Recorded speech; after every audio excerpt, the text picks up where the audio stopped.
Hi friends, thanks for joining me for another tutorial in Melinda's Rubber Room. I'm Melinda Pierce and I'm an independent Stampin' Up! Demonstrator, and I'm here today to show you how to make this fun column type card. So it's very similar to the prior video that I did, but instead of having everything lined up on the bottom, it has it staggered. So it has just kind of a fun different look to it.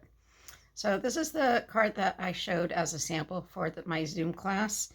This was the one that I did during my Zoom class, very similar, but just a slightly different piece of the designer series paper. This is another version that I did. This one doesn't have individual mats to it. It just has a single mat for the background, which adds a nice little different touch to it. And then there's this one as well. So this is all from the Nativity set from Stampin' Up! The designer series paper. I find this is a little hard to see because it doesn't have direct straight lines going across. This one's a little bit better as far as the scene goes, but this one, it just looks a little choppy. But I do like the ones that were done with the fall designer series paper from Stampin' Up! Okay, so that's what I'm going to use today. And I'm going to show you how I cut my designer series paper. So this comes as 6 by 6. And you want to start with a piece that measures 4 1/8 going across and 3 7/8 going up and down. And you want to kind of put it in your cutter, keeping those measurements in mind, because some of this obviously is going to be cut off and you want to figure out what your focal image is. I kind of like how the sun shines through the trees, so I want to make sure that I capture that. So the widest section here is 4 1/8. So I'm just going to go ahead and cut that there. And then I want to get some of the fall foliage down here. So that's 3 7/8 is the measurement that I need. So you can see a lot of that's going to be cut off right there. So I'm going to raise that up just a little bit. And then I'm going to turn it this way and measure 3 7/8. So I'm finding 3 7/8 over here, and that'll tell me how much I need to cut off the top. Okay, so this is going to be the piece that's going to be cut into the different columns. I'm going to start by cutting 5 5/8 off of the right and left side. So I'm just going to measure over on this side of the ruler 5/8 inches. And then I'm going to turn this around and measure at 5/8 inches. Right there. And now I'm going to measure at 7/8 inches.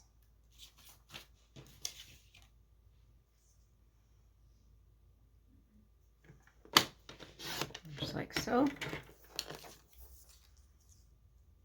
And 7/8.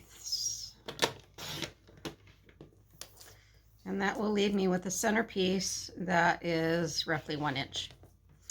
Okay, so I'm going to go ahead and lay these pieces out again, trying to match them up the way they were on my picture. So right now you can kind of just line them up so that they're all even all the way across.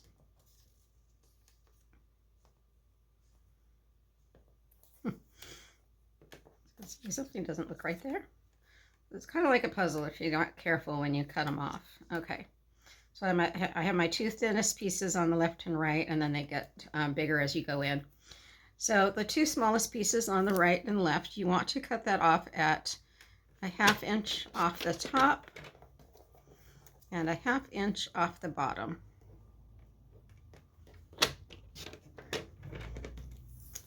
Same with the other smaller piece. It's cutting off a 1/2 inch.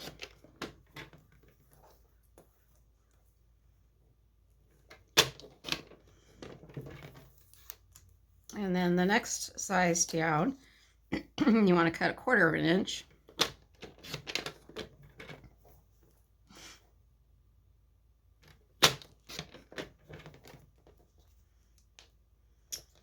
And 1/4 inch.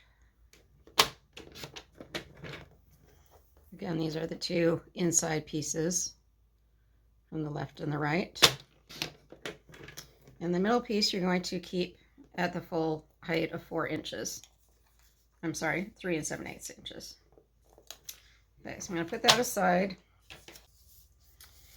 Okay, so I have all of my mats here, and I'm just going to go ahead and adhere my Designer Series paper strips to my mat strips.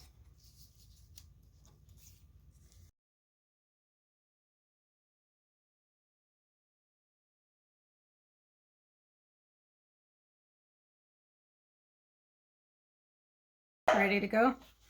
I have my basic card base here that measures 5.5 by 8.5, and it's scored at 4 1/4.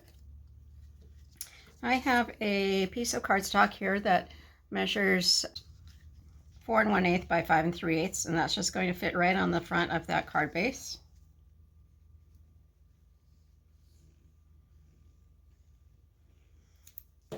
And the embossing folder that I'm using is one of the 3 basic embossing folders that you can get on the online exclusives. It's a really nice kind of all-purpose texture. It's kind of like a linen type of texture. I don't know if you can, there you go.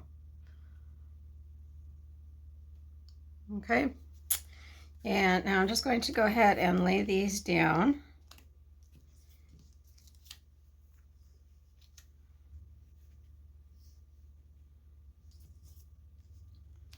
Just kind of do a test fit of the columns. And I'm going to start in the middle and work my way out, because the middle kind of sets the horizon line.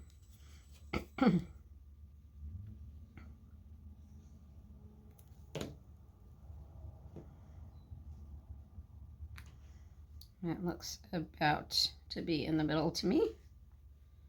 I like to use the glue so I can have a little bit of wiggle room on gluing these down if I work fast enough. So I have this horizon line on this, the forest. That's what I'm going to be lining up.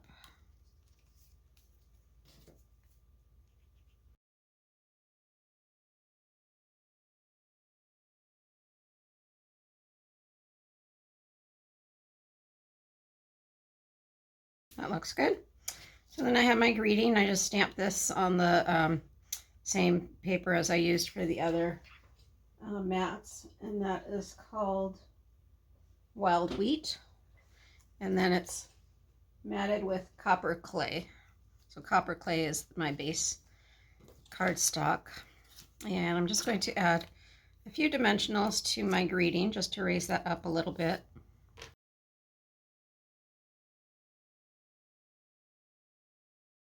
Go right there. All right, and then on the inside, I went ahead and put a piece of white cardstock down, and that measures 4 inches by 5 1/4. And I'm just going to take some leftover cardstock here, or Designer Series paper. This was cut from the same paper that I used in the front. And this measures 2 inches across. And I'm just going to cut this down so that it measures 4 inches.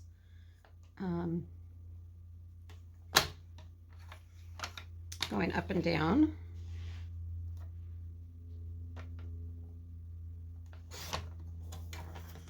And then I'm just going to cut it at half, so at 1 inch.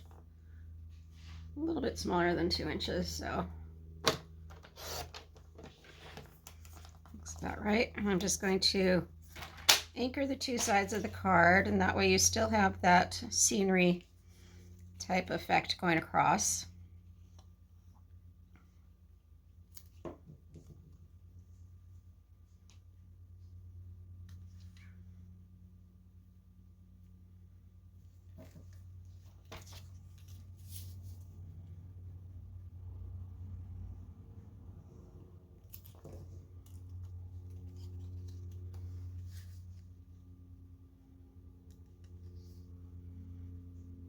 And there's that finished card. So really a fun card to do. It looks amazing when you receive it, and it's actually not that difficult to do once you learn the tricks on how to cut it. So hopefully I solved that for you in this video, and hope you learned something new. Feel free to join me on my Wednesday Zoom classes. Those are free classes. All the information is on my Facebook page at facebook.com/Melinda's Rubber Room. You can purchase all the products that I used today at melindapierce.stampinup.com. All right, hope to see you soon and have a great day. Bye-bye.